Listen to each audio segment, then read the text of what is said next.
swine trying to avoid, like the plague, being identified with a swine influenza.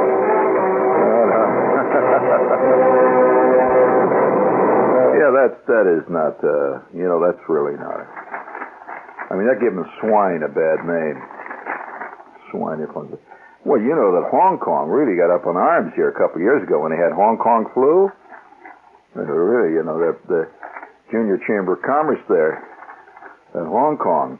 Yeah, they really got bugged. I mean, it takes years to outlive that. Hong Kong. That's where they had that flu, right? Swine, swine. By the way, before we go any further, you probably realize, of course, that we have a vast and largely enigmatic group of spies who report to us at all times.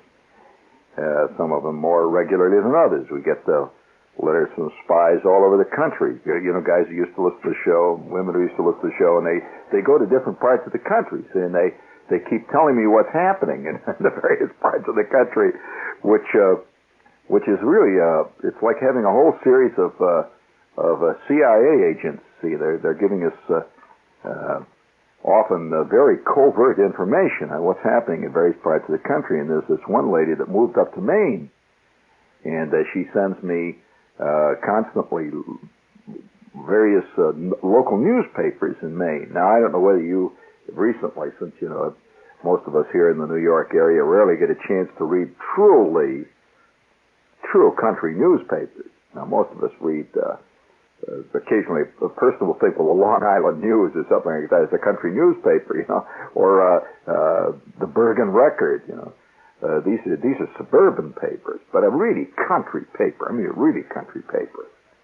I'm not talking about the Eastern Pennsylvania paper. I'm talking about a country paper.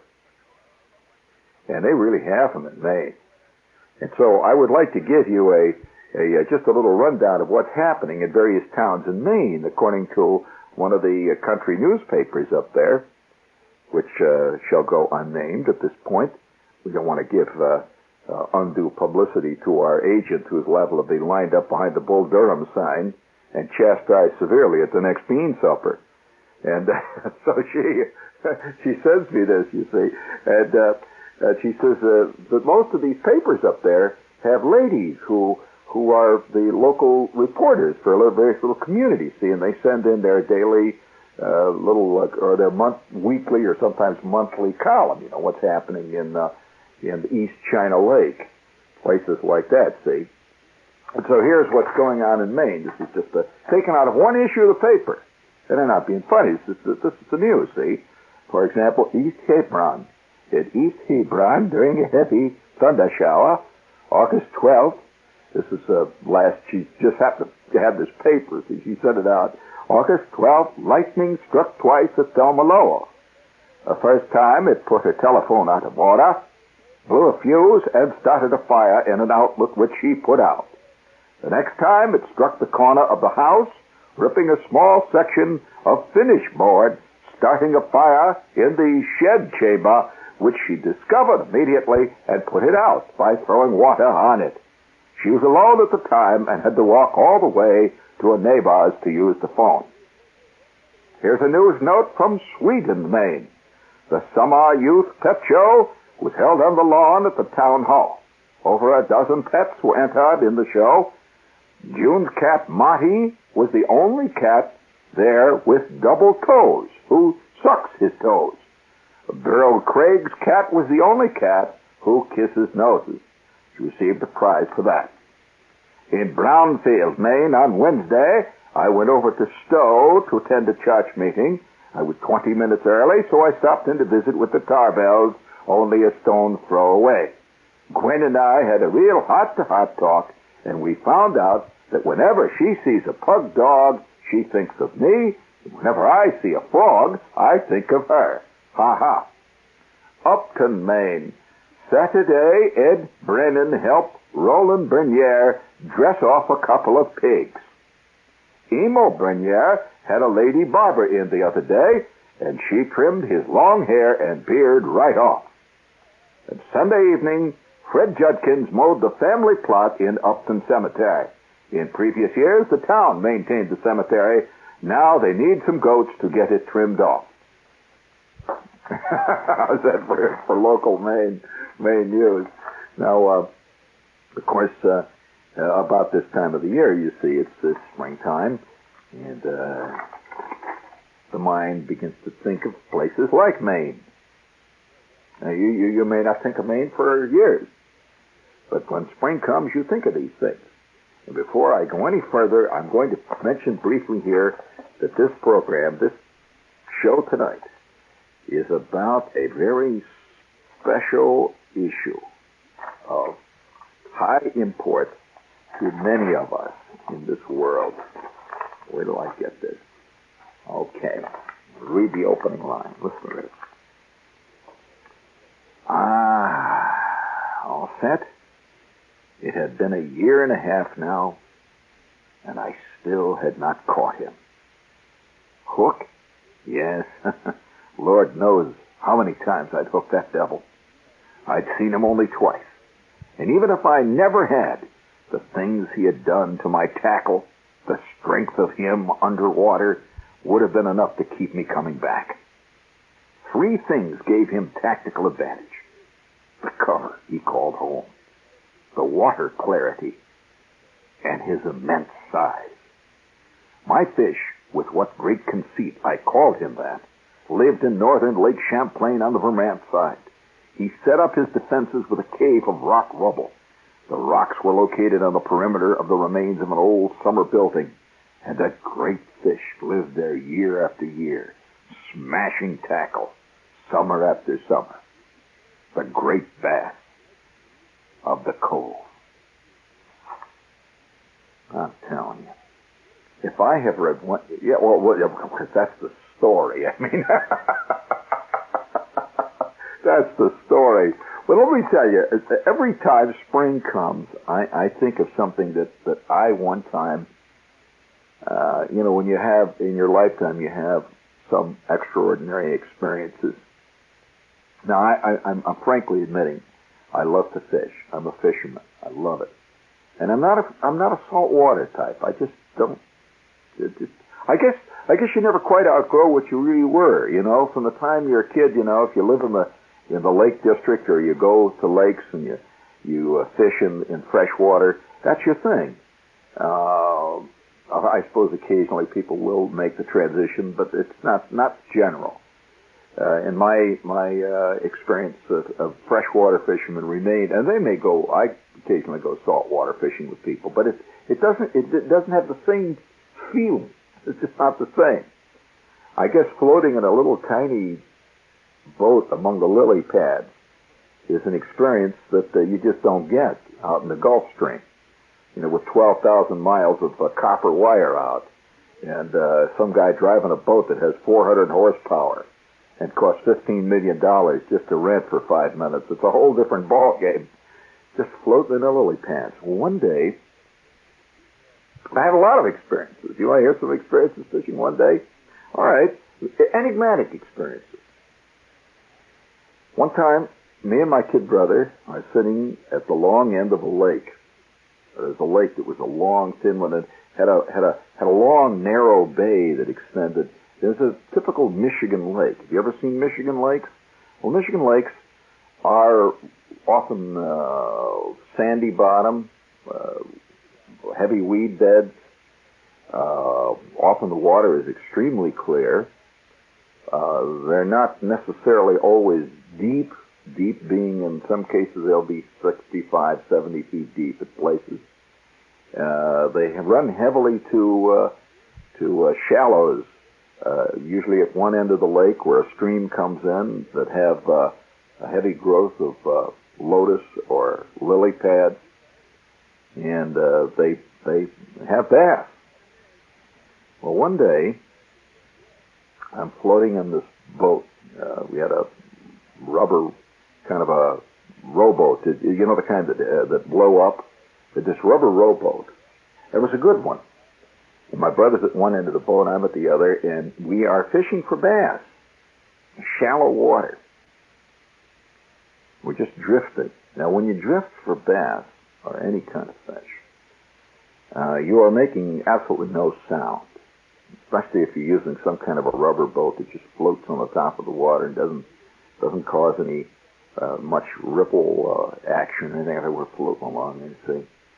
And it was a kind of a warm day. In fact, it was very warm, as it often gets in late July, early August, in places like Michigan and Indiana. High sun, and all around us were these farms. It was a farm just stretching off to one side of us then. We're just floating along on the lake there. Unbelievable peace. Now, when you're a kid and you're 12, you don't think in terms of peace. It was just quiet. And you could hear insects, the cicadas occasionally going off, and you could hear frogs once in a while peeping, and birds off in the distance. And we're just floating in the shallow water with heavy weeds just coming up almost to the surface. You could see these weeds moving back and forth with a slight current. This water is absolutely clear as crystal, and lily pads all around. My kid brother sitting at the end of the boat, practically asleep. It's one of those wild experiences you get when fishing. Now, it's not necessarily a fishing experience. It's an experience, but an experience that you have when you fish is a special experience. Hot day, really hot. When all of a sudden, I notice off towards the west, there was kind of dark clouds. It looked like it might rain later. You know, during late July, early August, you get these sudden rainstorms in the Midwestern states. It'll just come out of nowhere, and it'll rain for about 10 minutes like crazy and pass and go. You know, that kind of thing. They really are thunder showers. You know, these dark clouds. So I didn't pay much attention because it was pretty far away. And we're just drifting along there. And we had gotten a couple of good strikes. And if you're curious what we were using, I was bait casting and using a surface plug. I was really into plug fishing. No worms for me. No way. And my kid brother was down deep in the boat at the end, sitting on the bottom. And he loved to troll night crawlers. He had a big night crawler on there. So we're just drifting along on bait casting and plug casting, going away there. You're listening to a guy who, at the age of like 10 or 11, used to go out on the lawn and set up ball jars. You know what a ball jar, canning jar is? About 50, 75 feet away, and stand at one end of the lawn and cast towards ball jars, laying open, so that you try to put them right in the ball jar with a practice plug. I used to practice by the hour, just practice casting, and I got to the point where I could lay a plug at 50 feet, 60 feet away. I could lay a plug right on the top of a lily pad with no problem at all. You ever see a really great bait caster? I mean, I've seen bait casters like at sportsman shows. There was a guy that I saw here a few years ago at the Coliseum that could make his plug do everything but go out and get the paper, whistle Dixie, come back, read the news to him. Unbelievable. But a good bait caster is a real joy to see. Not spinning. We're not talking about spinning. I'm talking about the real bait casting with a Fluger Supreme reel, 4-pound bait casting silk line, the real thing. And I used to use this stuff all the time, just practice. I got to it was very good. I've gotten a couple of strikes. When all of a sudden something happened, which to this day I have never forgotten. When, most people who are, there's a lot of kinds of fishermen, that's all I got to say. Just as many types of fishermen as there are bicycle riders. There are people who get the $4,000 hand-built French racing bicycle, and there are people who walk around with little wheels strapped to their feet. All kinds of fishermen, all kinds of bike riders. And as a fisherman, I tend to be in fact, I'm almost exclusively an artificial bait type, flies, spinners, plugs, and, various artificial baits. And so even as a kid, I was into this. And I used to make my own plugs. In fact, I remember one time I entered a group of plugs that I made in a Boy Scout competition for handicraft. And I made these beautiful plugs, enameled. And did you know that there is a hobby of people who make artificial lures? And it's quite a hobby, I tell you. And they're dedicated. I haven't done that since I was a kid, but I used to do it all the time. But so here I am. I'm sitting at the end of the lake, and when I was a kid, of course, we only really could fish on a lake like this every couple of years. When my old man would go on a vacation there. Boy, it was fantastic excitement for me. It was just continual, just a turmoil in my gut, just from. Because all year I had been reading every sporting goods magazine I could lay my hands on. Every Field and Stream copy I had been read 9, maybe 10 times. So I'm sitting on the back of the boat there, and I'm casting. Beautiful day. And I see this slight cloud in the horizon. I figure it's going to rain. Well, now that's a good sign for a lot of type of fishing. You know that some fish, particularly smallmouth bass, will often hit suddenly when rain comes. Just before and just after a rain. It has to do with barometric pressures and many different things. But they will, you see. So, wow, it's going to rain. So I'm looking over there, and Kid Brother's floating away there, just trolling his worm, and we're just drifting along. Well, now, up on the hill, overlooking the end of this lake, was a farmhouse. Those farmhouses just sitting up there right on the hill. It was, in fact, a little bit like the picture that you see, that famous picture of, what's that New England painter, the one with the I can't see you now. You see the little tip of your glasses over the top there, and the fact that your mouth is moving. Ryder. No, that's not Alfred Ryder. Anyway, the famous picture, he's on the tip of my tongue, the painter. He also has a son that paints. Nevertheless, I'm just drifting along, and there was this farmhouse. Now, we had been going to this same lake for ever since I was about 8. And here I'm now about 12. We've been coming there every year. And we knew, the whole lake and the scene around there, and we'd rent this cottage and so on. Would you please hold it up and tell me who he is? That's bothering me. It's the name of that painter. And I'm drifting along among the lily pads. Here it comes. Oh, you had to bring it in. Wyeth, of course. Andrew Wyeth. Christina's World is his famous painting. It's the painting of the girl on the hillside, and you're looking at her, and you're behind her, and you see her back, and she's lying on the hill, sort of half prone, and she's looking up at this house that's in the background, and it's called Christina's World. Well, this type of farmhouse was very common out in the Midwest, especially in Michigan, and there were a few apple orchards. They grew a lot of cherries and apples in that area, and a lot of corn. It's big corn country. And so this white farmhouse was sitting up on the hill there, and it's just a beautiful day, just gorgeous. And we're drifting along there, and I'm casting this plug.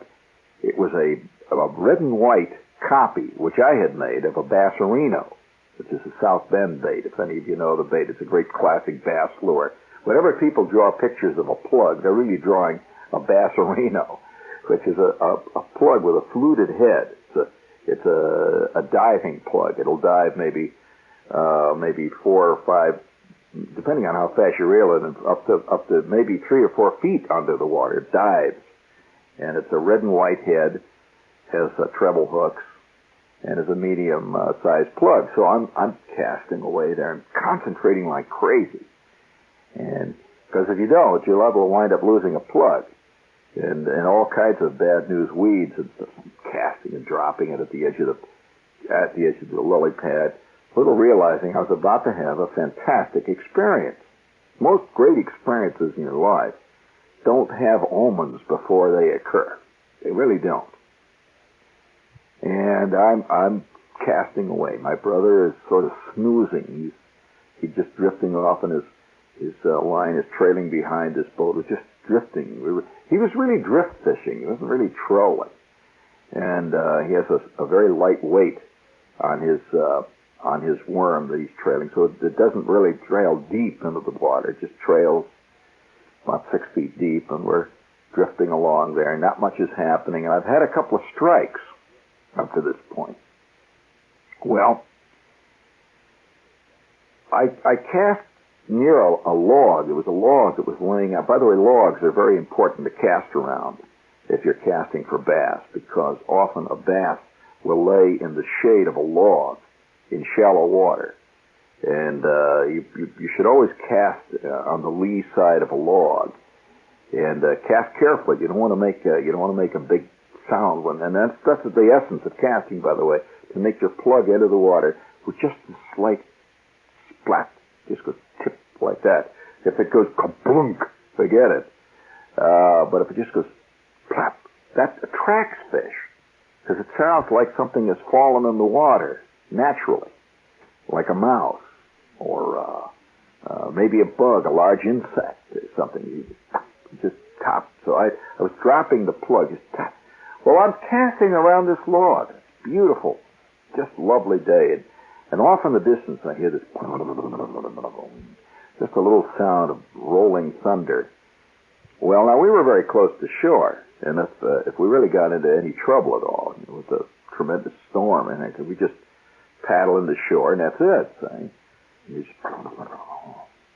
And a few big drops. You could just see this storm coming up from the west there. And there was this huge hill, just kind of a big sloping hill that went up, and this farmer had this white frame house with a couple of outbuildings, this big white house sitting right on the very peak of the hill, looking down at the lake. And there was nothing around. I couldn't see anybody up there or anything like that. And a couple of cows were wandering around down in the field, and it was very bucolic, and you had this little thunder drifting along. Well, suddenly I got a slight touch. Something slapped at the plug, dropped the plug. Occasionally a fish will do that. A fish will just come up, see, because fish will not always bite because they're hungry. Remember, a fish will often bite because he's defending his area against something. Occasionally he will just strike out of instinct. Something lands right by him and he just hit it. So they'll strike for various reasons. The last one of which is he's hungry, especially a large male bass. A large male bass is very area conscious. If you've ever known anything about fish, you know that often a fish, particularly a game fish, is extremely territorial oriented. He will defend his territory, and often will stay in the same territory for years on end. And just anything that comes in that area is a goner. I mean, seriously. So he'll just strike at anything. Well, I just laid this plug down a couple of times, first on the one side of the log, and I'm drifting around the other side. And I finally lay it in the lee side of the log, and something hit it, just like that, just slapped at it.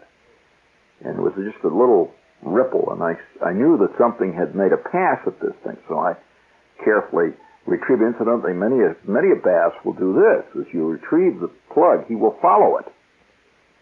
And, just swim around and look at it and follow it. And one of the commonest of tricks that a bass will do, he will follow it right up to the boat and then take a slap at it. Just as you're pulling it in. You figure it's all over, this cast. You just, bam. Occasionally they'll actually hit one as you're bringing it in. I have actually seen bass when a guy has reeled the plug in and he's about to lift the plug out of the water. He's about to make another cast. A bass will actually leap out of the water and literally follow the plug almost right into the boat. And there are cases where a bass will strike at that thing, miss the plug, and land in the boat. Well, that's not often that it happens. But I was casting away there, and I drifting along. It was about 4 o'clock in the afternoon. You hear this little slight thunder, and just as I laid the plug down on the second cast, after this little boiling flick that he'd hit at it, this baby hit, a bass hit this thing. I'll tell you, it was like a minor atomic explosion. Now, many a bass, when he hits, will just pull a plug under. Other times, a bass will hit when the plug is being retrieved, and he'll come up from behind it and hit and swim. But this guy struck the plug and struck it from below. He hit it from below, and he literally vaulted out of the water. He just went boom. It was a big explosion. This guy flipped over about 3 times in the water and out of the water. Just giant white Vesuvius roared up there, and his baby hit the water. Just up like that. He just was barely hooked. He obviously had the plug, but he flicked his head 3 or 4 times, just shaking his head. And you could hear the plug rattling. Now that's something. When a bass, the plug, you hear the bass leap and the plug is rattling, and he just somersaulted about 3 times and landed in the water with a giant splash, and he dove. So he dove down. My kid brother, what's the matter? He hears this great roar, see, and I said, get your line in quick. You don't want to have all this tangle, see. Well, at that point, the bass took off, and he scooted out towards deep water, which, by the way, many a bass will have worked out over the years various techniques for blowing a line. So he scooted out around the boat, headed for deep water. At that point, just as I set the hook, he turned around, came whistling back, leaped out of the water again, did a couple of big quick flips, and then he dove and headed for the log. You see, he's about to break the line. See, so he headed for the log, and I am having a fantastic time with this fish. And he went for the log. I'm hurriedly paying out line, you see, and at that point he leaped up again, just a great roar up like that. And just as he did this, I'm having the biggest fish I ever saw in my life. Just as he did this, there's a tremendous kaboom, just like that, off to my left, and I glanced, and just as I glanced, I see the farmhouse going up in what looked like a giant explosion. Fantastic scene. The farmhouse has been hit apparently by lightning. And as it hit, apparently there is a propane tank or something in there. This thing just went up like the most fantastic fireworks you ever saw in your life. It just went boom, and up it went like that. A great roar of flame. And I see, these cows are charging down the hill, trying to get away from this thing. It just frightened them. And I could just see this tremendous mushroom cloud, and this flames are bursting out of this house. At the same time, this bass keeps doing cartwheels in the water. And I can't believe anything. Well, just at that point, I could hear sirens coming from all over. Apparently, obviously, somebody had seen this happen somewhere else. Immediately put in the alarm, and the volunteer fire department. Now, in those little towns in places like Michigan, the fire departments are almost all volunteer. And there were a couple of little towns within a mile or so from this lake. And apparently the alarm went in immediately, and you could hear the sound of the whistles calling the volunteer firemen. Have you ever heard that sound? They go, ooh, ooh, ooh. It's going like that, and I hear this siren coming, obviously police or something. This place is going up in this fantastic Vesuvius of flame, and there I am. I'm looking over my shoulder. You see, I'm seeing a scene like I never saw in my life, and I look back. Every time I would turn to look at the house going up, you'd hear, oh, this bass. He didn't give a damn about the house. He is going up out of the water. Well, everything went to hell. I want to tell you, everything just blew up like that. The bass took off, went right under the boat, bent my rod down, kapow!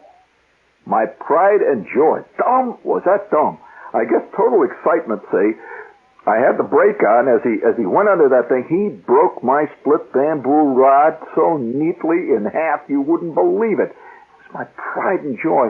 I had bought this rod after saving for it for like 100 years. He just broke that rod. Cracko, bam, like that. The house is exploding. I sat there in this boat, and at that point the storm rolled right down over the end of the lake, lightning playing among the trees, just like sparklers on the 4th of July. And my kid brother is scared out of his skull. He's about 2 or 3 years younger than I am, and he's scared. He's sitting there, let's get back. The house is blowing up, and I see these fire engines coming for miles around. They're approaching me. Oh, my God. I grab the paddle. I've got just the stump of my rod, and I go struggling in towards the pier, which our house that we had rented, the cabin, was about a half mile down the lake there. And I could see my mother out there. By now, everybody in the lake is alerted because this fantastic explosion. I'm paddling back, and there's my rod busted. The old man is standing out on the pier. He says, what are you doing out there in the rain? Why are you out there in the rain? Are you stupid? You come back. And I said, no, well, I can't tell you what happened out there. I couldn't know. And he sees my rod. He says, now look at that. You broke your rod on top of everything else. It was probably the single greatest moment that ever happened to me in fishing. The rod, the plug, the explosion, the lake. Incidentally, curiously enough, my kid brother never liked fishing after that. He really never did. To this day, he says, And now, at this point, every time I go fishing, and every time I cast a plug out there, I expect all hell to break loose. And it's gonna one day. Again, I know it. I will probably have just cast a river rut when the first nuclear bomb goes off. You like that name, River Rut? By the way, they have great names for plugs, if you're curious about some of the names. How about Hawaiian Wiggler? You like that? How about the Daredevil? Not Daredevil, but the Daredevil with a T, Daredevil. River Rut. How about the Pikey Minnow? Or the Jointed Pikey Minnow? The Wounded Minnow? How about the Sexy Mouse? This is WOR New York, and, if you'd like to lay a few plugs out in the water like that occasionally, be my guest. Stay tuned for In Conversation.